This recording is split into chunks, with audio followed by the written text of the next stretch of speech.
Appreciate everybody coming out today. So really exciting for me to be here. Start with Chancellor Roberts.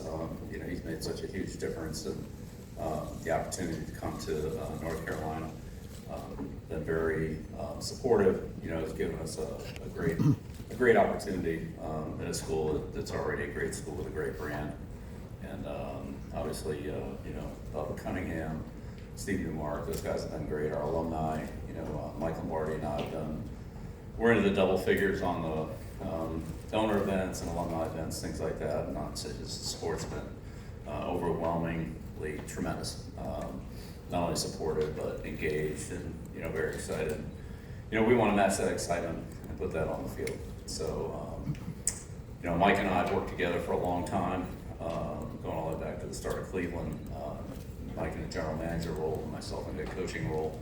And, we've had a lot of experience in dealing with kind of what the college football landscape is now, similar, not the same, but similar in terms of, NIL, revenue sharing, free agency, if you will, and, recruiting, post-draft type recruiting as opposed to drafting. And so, Mike's done a great job of, I'd say reinforcing the roster.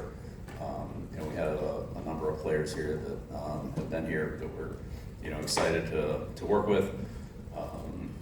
We have two of them here, Jordan and Will. But also, we brought in a lot of players. We have 70 new players from last year, so that weren't on the roster last season. So, that's a lot of people and a lot of turnover. It's also been that way with our coaching staff. Some of the players or some of the staff members on the coaching end and on the support end and scouting I've worked with in the past, but there are a lot of new people there. So when you combine all the scouting support and player transition into the program, it's a lot. And we're very much looking forward to getting out on the field next week and seeing it all come together. I've been super impressed with the way our players have competed. They've worked really hard. I think they're in good condition. We've hit a lot of personal.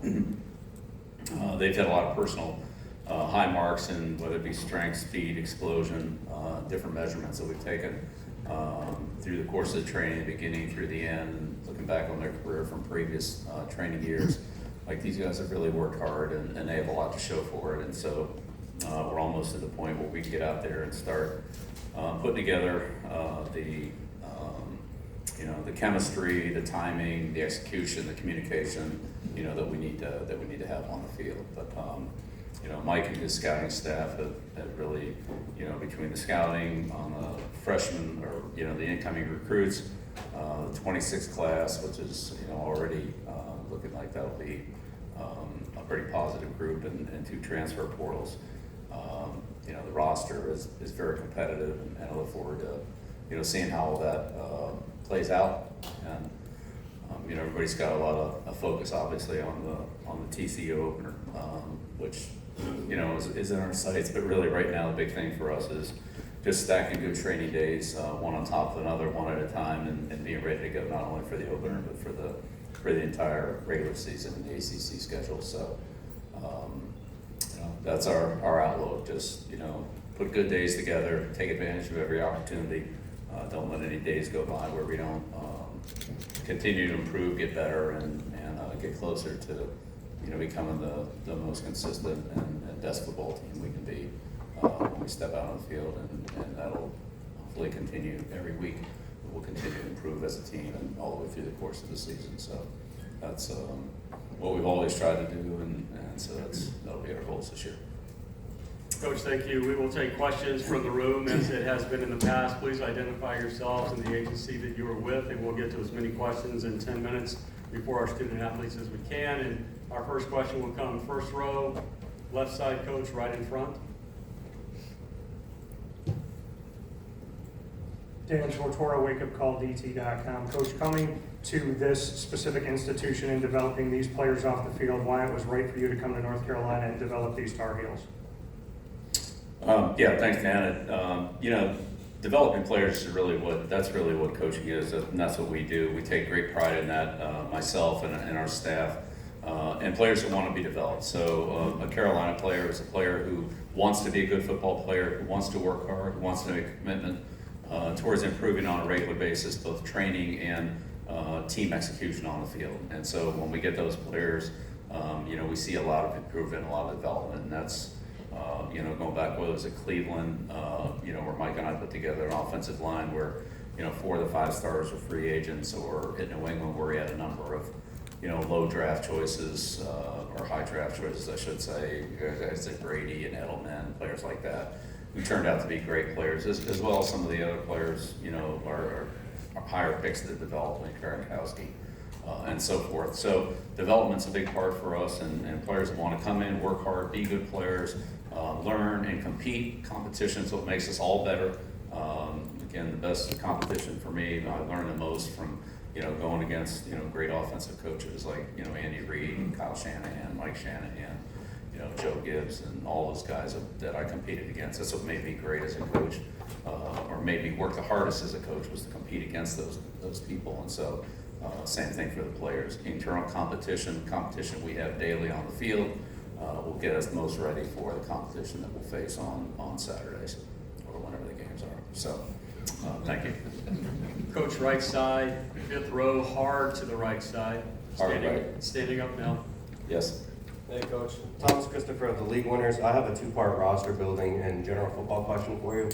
Do you believe that the evolution of the fullback position, kind of being turned more into an H-back role, was more due to roster flexibility and player versatility? And with the cyclical nature of football, do you see that position kind of being revitalized now that defenses are more finesse-driven? Well, hopefully we won't be in the finesse-driven category. We're certainly not shooting for that. But yeah, thanks for the question. The fullback question is an interesting question. It really, I think, picked up a lot of momentum when Coach Coryell started with that, and then Joe Gibbs brought it to Washington and ran one-back offense with Riggins and those guys, all the backs he had there. They kind of rotated him through, George Rogers, all those guys. And then that they caught on definitely throughout the NFL. And at the Giants, we faced that twice a year, and so pretty familiar with the way that one-back offense evolved. And now as offenses, we got into more spread formations, whereas a lot of 11 personnel and almost all college defenses and pro defenses, for that matter, are nickel-based, with maybe a 6th defensive back in passing situations, but most everybody's playing 5 defensive backs. I think that reflects on the lack of a fullback, and even in 12 personnel, where usually one of the tight ends is a receiving tight end. So how that trend will continue, I don't know. I'd say for us, we'll do what we feel like is best for the football team, like we always do, and just see how that plays out. But it's been an interesting evolution that's gone from everything being all 2-back. I remember when I first started with the Colts, we went through all the defensive adjustments, that there was always one little box in the very bottom of the corner, or bottom corner of the page, that had a 1-back set on. Everything else was in 2 backs, whether it was brown, blue, black, green, depending on where the backs were set. There were different color codes for the formations, and there was one box for the 1-back sets, and now there's no 2-back sets. So yeah, that's been an evolution. Coach, left side, towards the left. Sir, if you'll Left please stand. towards the left. Got it. Hey, Coach, this is Grayson Mann with Tigernet.com. Talking to Dallas Winnie earlier, you said how much he's learned from you since you've made this move to North Carolina. How has your relationship with him grown, as well as the other coaches within the ACC? Yeah, we're all learning from Dabo. That's very, very nice of him to say that, very complimentary. Dabo's been a friend for a long time. We've scouted his players from the NFL down. Some of the players that are here today, I actually thought, maybe we'll draft one of these guys.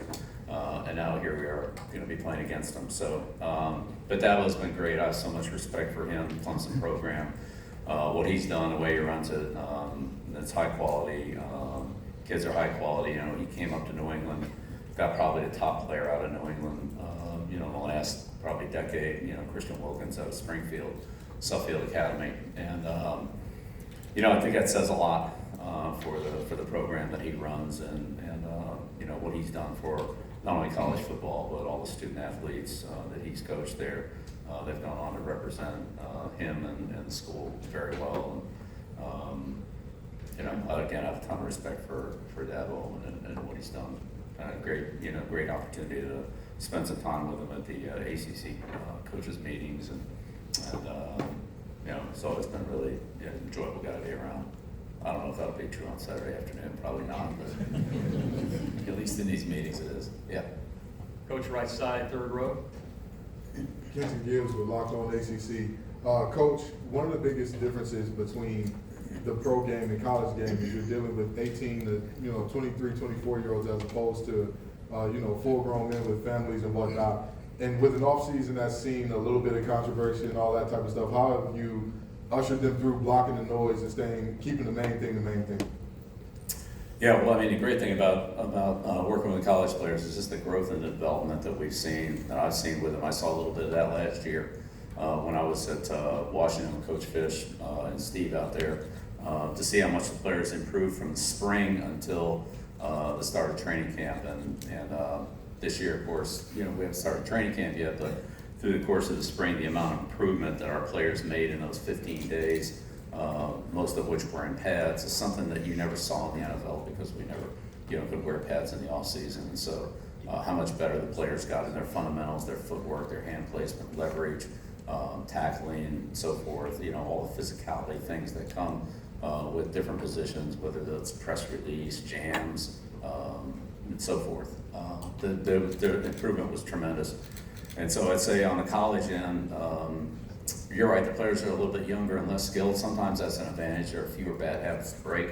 But I would say also the players are, I'd say, much more receptive to the coaching. They haven't had as long with the way that they were doing it, through a college career, maybe even through some pro years, where they were, starting to develop some habits they were comfortable with, and they were a little harder to change. I'd say, with our players, they've been very receptive to everything we've asked them to do. They've trained extremely hard. As I said, the personal achievements between their strength, their speed, their explosiveness, all the different body fat percentages, all different things that we measure is, in the high 90% range. And there's only a couple guys that haven't, had the improvement, but really it's been pretty much the whole team. So that's been, as a coach, it's fun. It's fun to see players get better, and then that gives them more momentum to keep working. I know we've given the players a couple of weeks off, in the training cycle from time to time, and in a lot of cases they come back even a little bit further ahead of where they were when they left, which kind of indicates they continue to work hard in their training. So, we're excited to see how all that manifests itself out on the field when we actually start playing football. But I think we'll be ready to start when we get going next week. Thank you. Coach, thanks for the time. You can switch spots with Thad Dixon.